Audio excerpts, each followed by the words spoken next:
Ever feel like you're constantly battling a tidal wave of stress, just barely keeping your head above water?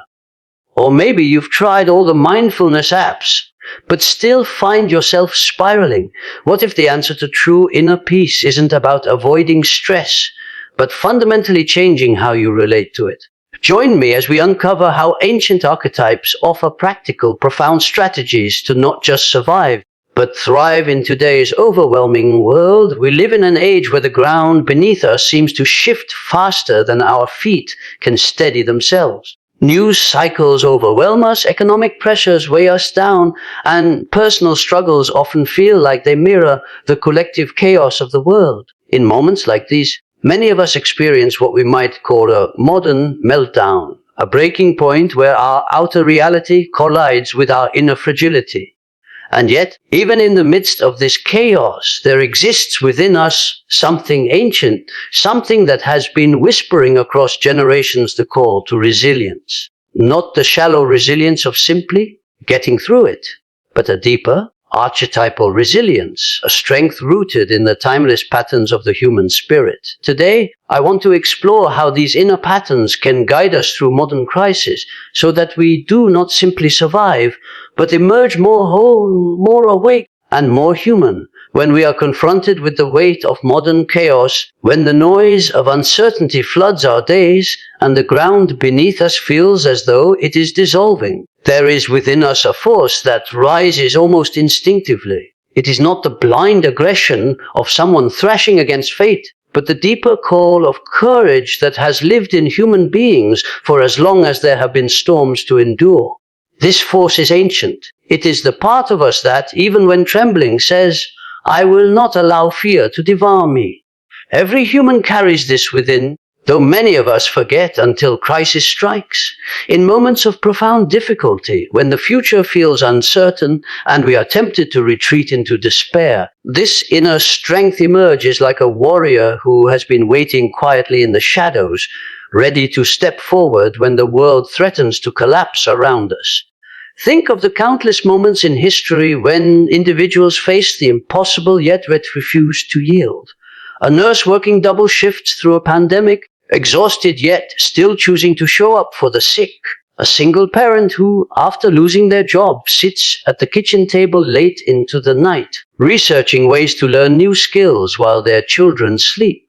These are not heroic tales from distant legends. They are stories happening around us every day. They are proof that this resilient energy is not reserved for the extraordinary few, but belongs to all of us. What we often mistake for weakness, the shaking hands, the racing heart, the tears, is not evidence of defeat, but the trembling of transformation, the body preparing itself to rise in the face of fear.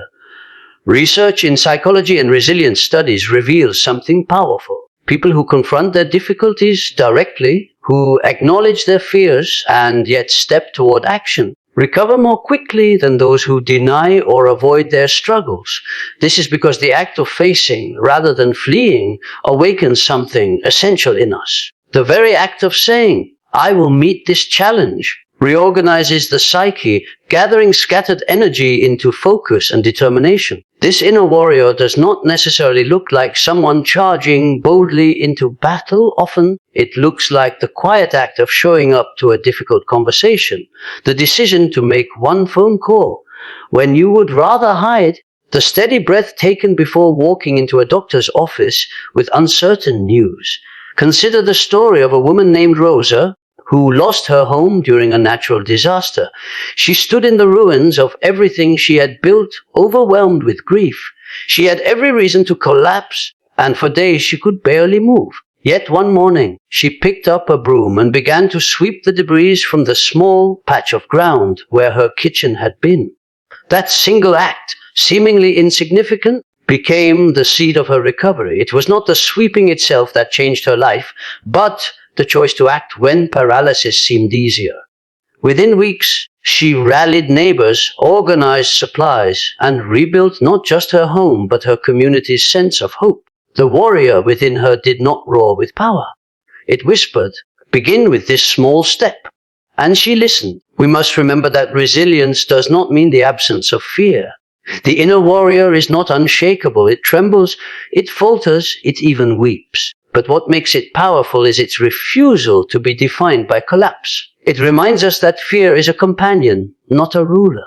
It tells us that courage is not found in the absence of doubt, but in our willingness to carry doubt with us into the unknown. This is the pattern that has carried humanity through wars, famines, and crises of every age. And it is the same pattern that can carry each of us through our personal meltdowns today. When chaos strikes, when jobs are lost, when relationships crumble, when the world feels as though it is spinning too fast, the warrior within us calls for steadiness. Not perfection, not grandiosity, but steadiness. It calls us to take one more step, to face one more day, to believe that our actions, however small, matter. It is this ancient resilience that has allowed us to survive as a species, and it is the same resilience that allows us to survive as individuals in an overwhelming modern world. The moment we stop running from chaos and instead look it in the eye, we awaken this archetypal force. It does not promise that life will be easy, but it promises that we will not face it empty-handed. And in that promise, we find not only survival, but a pathway to transformation. If the strength to face chaos comes from the inner warrior, then the strength to understand it comes from another source buried even deeper within us. Because willpower alone cannot sustain us. We may fight bravely against the storm, but if we do not understand why the storm has come, or what it is trying to show us, we risk exhaustion, bitterness, or despair. It is not enough to endure. The soul longs to find meaning. And meaning often appears not as a quick answer, but as a patient voice rising out of silence, urging us to look beyond the surface of our pain. This is the voice of wisdom, the part of us that seeks not escape but understanding. When life unravels, the first question we usually ask is, why me? It is a natural question born out of shock and grief. Yet this question rarely leads us anywhere but deeper into suffering. The wiser question, the one that begins to shift the darkness into light, is, what is this teaching me? It does not mean that pain itself is justified or that suffering is somehow deserved. It means that within every collapse lies the possibility of discovery. To reframe our suffering in this way is to step into the ancient current of human resilience, where people across history have turned personal catastrophe into growth, despair into awakening, endings into beginnings. Think of the story of Nelson Mandela, imprisoned for 27 years in a cell that could have easily broken his spirit. Instead of letting those years consume him, he turned them into a crucible of reflection.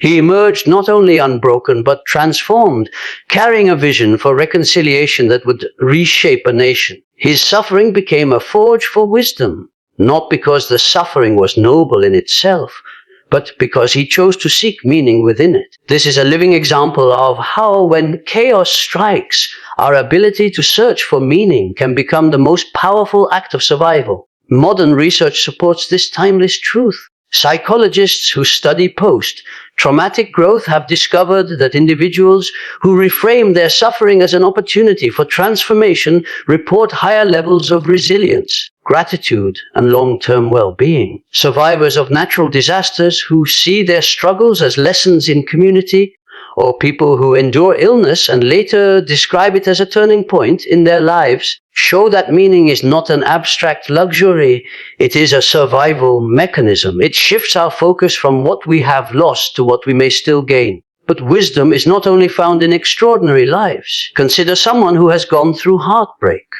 At first, it feels unbearable, as though the ground has disappeared. Yet in time, that person may discover that the loss forced them to confront parts of themselves they had been avoiding. The need for self-love, the courage to set boundaries, the realization that their worth is not tied to another's approval.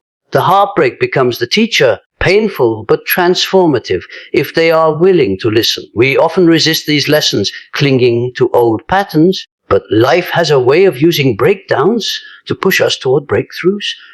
The voice of wisdom within us reminds us that suffering is not meaningless. It tells us that the storm is not just here to destroy, but to strip away what is false so that what is true may emerge. It invites us to shift from seeing ourselves as victims of chaos to students of it. And this shift does not erase the pain. It dignifies it. It allows us to carry it differently, not as a burden that crushes us, but as a weight that strengthens us. We are living in a time when crises arrive almost daily: financial instability, climate anxiety, political turmoil, personal breakdowns. If we only fight against them, we risk becoming hard and cynical. But when we pause and ask, what wisdom is hidden here? What part of me needs to awaken? We step into a deeper kind of resilience. We discover that the chaos outside often mirrors something within us that longs to be transformed. The loss of a job may awaken creativity that had been buried. The collapse of certainty may reveal an inner strength we never knew we had. The pain we once thought would undo us can instead unveil the very meaning that gives us the courage to keep moving. And yet, facing the storm with courage and seeking meaning within, it is not the end of the journey. For even when we have endured, and even when we have learned, something within us still aches. Wounds remain, and these wounds, if ignored, have a way of shaping us in darker ways, through bitterness, distrust, or withdrawal. Resilience is not complete until healing has taken place. Healing is not about erasing the scars or pretending the pain never happened. It is about tending to what has been broken, allowing it to knit itself into something whole again. It is about remembering that we are not only individuals struggling alone, but part of a greater human fabric, where our own healing and the healing of others are deeply intertwined. In times of modern meltdowns, people often retreat into silence. They scroll through social media, mask their despair behind polished images, and isolate themselves out of shame or fear of judgment. But isolation rarely heals, it deepens the wound. Studies on trauma recovery consistently show that human connection is one of the strongest predictors of resilience. Communities devastated by earthquakes, hurricanes, or war recover faster when people come together, share their grief, and care for one another. Healing, in its deepest form, is a collective process. There is a story I once heard about a man named Ahmed, who lived through civil conflict in his country. He lost friends, his home, and nearly his life. For years he carried the pain in silence, unable to speak of it. But when he began working with children who had experienced similar trauma, something shifted. As he listened to their stories and offered comfort, he realized he was slowly healing himself. By tending to the wounds of others, he had unknowingly begun to mend his own. This is the mystery of healing. It rarely happens when we turn inward in isolation, but it unfolds when we open our wounds to others, when we allow compassion to flow in both directions. The healer within each of us is not a separate identity. It is the natural response of a soul that longs for wholeness. It is the voice that says, "Do not abandon what is broken. Bring it back into the circle of your being." Healing asks us to gather the fragments of ourselves, our fears, our regrets, our anger, and bring them into dialogue rather than banishment. The very parts we are tempted to exile are often the ones that carry the key to our restoration. A person who has been betrayed may be tempted to harden into distrust forever. But if they dare to tend to that wound, to acknowledge it and nurture it with compassion, they may discover not only the ability to trust again, but also the strength to guide others through betrayal. Modern science affirms what ancient wisdom has always known: practices of compassion, gratitude, and forgiveness significantly impact both mental and physical health. People who engage in acts of kindness report lower stress levels, stronger immune function, and greater emotional well-being. This is not sentimental optimism. It is the reality of how deeply we are wired for healing through connection. The body and psyche are designed to restore balance, but only if we allow ourselves to step out of isolation and into authentic relationship with others and with ourselves. Imagine the life of someone who has struggled with addiction, spiraling downward for years. Alone, the fight feels impossible. But within a group, where stories are shared openly and wounds are seen without judgment, the possibility of healing emerges. It is not the absence of scars that marks the transformation, but the presence of new strength born from shared vulnerability. Healing is not about returning to who we once were before the meltdown. It is about integrating the wound into our story in such a way that it no longer defines us, but deepens us. When chaos strikes, we must remember that survival is only the first step, understanding is the second, but healing is what allows us to move forward whole. To heal is to reclaim our humanity. It is to recognize that pain is not a prison but a passage, and that wholeness does not mean perfection but integration. The healer within us does not demand that we erase the past. It invites us to weave it into a tapestry where even the darkest threads have a place. And in this weaving, in this slow and tender mending, we discover that resilience is not only about standing tall in the storm, not only about extracting wisdom from suffering, but about allowing ourselves to be restored. To ourselves, to each other, and to the deeper truth that no wound, no matter how deep, has the final word. When we look at the storms of our age, the relentless pace of change, the sudden meltdowns that can unravel both our personal lives and the world around us, it is easy to feel that we are powerless. But the truth is that we are not empty vessels being tossed by the waves. We carry within us patterns of resilience older than memory. The courage to face chaos, the wisdom to find meaning, and the compassion to heal are not qualities we must go searching for in distant places. They already live within the depths of our being. The warrior steadies us when fear threatens to take hold, reminding us that one small act of courage can become the foundation of survival. The sage illuminates our path, teaching us that even suffering carries the possibility of transformation if we are willing to listen. And the healer restores us, reminding us that our wounds are not marks of weakness, but openings through which compassion and wholeness can flow. Together, these forces guide us not merely to endure our meltdowns, but to emerge from them more fully alive. So, when the next storm comes, and it will, do not shrink back in despair. Remember that you are not meeting it empty-handed. You carry the warrior's strength, the sage's wisdom, and the healer's compassion. You are not only capable of surviving the chaos of this modern world, you are capable of being transformed by it.